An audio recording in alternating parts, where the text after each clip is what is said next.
one would have thought that the absolute limits of scientific arrogance had been reached, but I'm afraid we have to think again. Professor John Lennox, welcome to the show. Thank you very much. Are science and religion in conflict? I don't really think so, in the sense that when I was at school, I started reading C.S. Lewis. My father gave me some of his books, and it was very interesting reading those books because his take on the history of science, which was based on Alfred North Whitehead actually, was, to quote more or less, men became scientific because they expected law in nature, and they expected law in nature because they believed in a lawgiver. That fascinated me. And a little bit more research showed me that if you take modern science, I'm not talking about medieval science, modern science, and you start with people like Galileo, and then you move on to Kepler, Newton, and so on. These people were all believers in God with slight variations on it. And it seemed to me there was a pretty close connection between their theism and their approach to science. Pay close attention to the argument being framed in this question by Alex O'Connor. I think this question of the history of science Yes. and it being tied up with the Christian worldview is an interesting one, because to me it's slightly different to asking whether the findings of science after the scientific method gets off the ground conflict with the sort of tenets of religious belief. And so I think what a lot of people will think is, okay, the founders of the scientific method were Christian, but of course they were, because everyone was Christian. And if science does somehow undermine Christianity, then of course they would be Christians, because they hadn't invented the scientific method yet to undermine it. And so people will point to the findings of science and say that the explanatory power that these Christian men who wanted to understand the universe found in the scientific method removes the space needed for the explanatory power of God. Now, I know you disagree with that too, of course, but I was hoping you could tell us why. Notice Alex's argument. He agrees that the history of science owes its existence to the Christian worldview, but he argues that just because the history of science is tethered to Christianity and Christian men doesn't mean that the findings of science will agree with that worldview. He actually argues the opposite. Science has advanced beyond Christianity precisely because science's explanatory power has won way against the traditional Christian answers. So, yes, science was birthed by Christians, but as scientists began to observe the universe, they found the answers to previous unperceived and unknown realities. And eventually, these answers began to win out and actually ward against a Christian worldview or a Christian theology. So, let me ask you this question. How would you respond to his claim?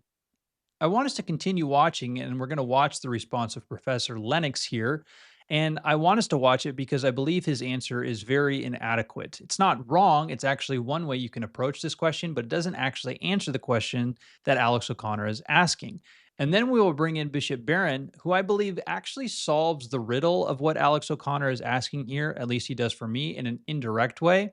So let's watch these two clips. Lennox and then Barron, and then we will come to a conclusion and think about how we might answer Alex O'Connor. I think it is an argument that's pretty fair if you apply it to a limited proportion of the earth.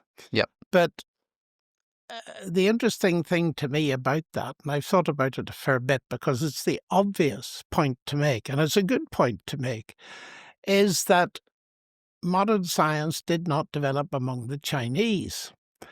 And a lot of study was done on that particular topic by a very famous sinologist who actually, did he found the... So it seems to me that that is an interesting response to this. If you take the whole world, Modern science arose in a particular place in a particular time where, in a sense, the general background was Christian. But on the other hand, it didn't arise where the general background was very different. So I think that's how I would respond to it.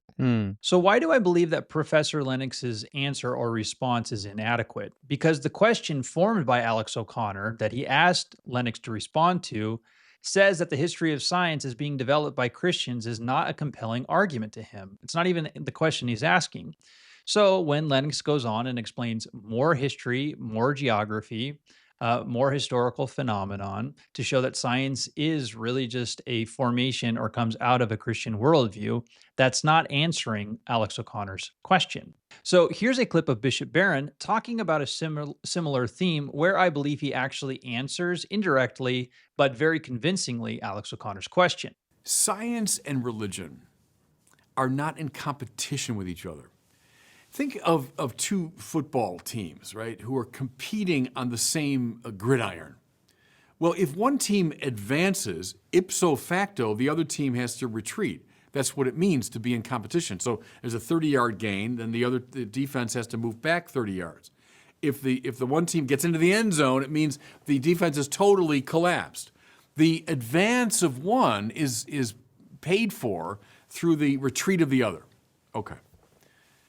That's what happens when two things are competing on the same field, so to speak. Science and religion are not competing on the same field. Now, you'll hear it from every corner of the culture today. As the sciences advance, well, then religion must be retreating, because religion used to make all these claims, and now the sciences advance, religion has to give way.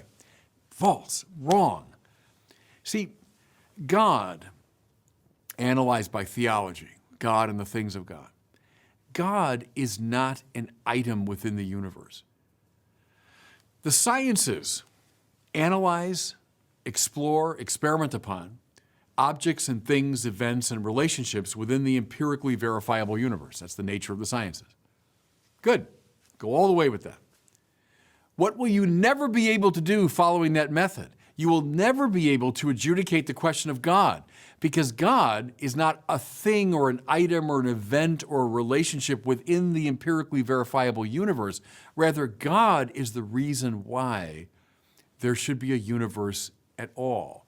The Creator is not a thing within the cosmos. Therefore, as the sciences advance in understanding the things of the empirically verifiable world, terrific. Off you go. Go all the way. You will not interfere with our knowledge of God. So, why do I think that this answers Alex O'Connor's question? I believe it does so because it shows the inadequacy of science to ask or answer the question it proposes to solve. So, shortly and succinctly, the question that Alex O'Connor is asking is not a scientific question. And not only is it not a scientific question, it's a question or a frame of mind that science can't even make sense of to begin with. So it assumes that science could arrive at the answers that would undermine the Christian worldview. However, science could never answer a question that has to do with what Christianity posits. In other words, there isn't a scientific system that can deal with the ultimate question about God. Christianity, its questions, and its answers are completely different than the ones of science. They're not disconnected, they're interrelated, but they're not the same thing. And so to say that science with its questions and answers undermines Christianity and the questions and answers it has provided is a complete misnomer. It all comes back down to theology proper. God is not a competitive being within the universe, and that's why I think St. Thomas Aquinas and his way of explaining God is so important for understanding and answering the objections that atheists often make. This means you can't science him. You can't shroud him in a box to analyze him and disprove of him. To try to do that, well, would be to try to do that to somebody or something that is actually not the God of the Bible.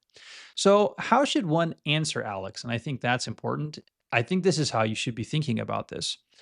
I would argue against his presupposition that science has an explanatory power or has a ability to explain away things like Christianity. It doesn't actually have that much explanatory power. Sure, it can answer certain reasonable questions and provide certain reasonable answers, but it can't provide you an answer to a cosmic solution. It can't provide you an answer to an ultimate question. And I think what this ultimately shows is that presupposed in Alex O'Connor's question is the reality that science is a god to Alex O'Connor. And I would want to show Alex that science is a very bad god, precisely because it can't answer the questions that are most important.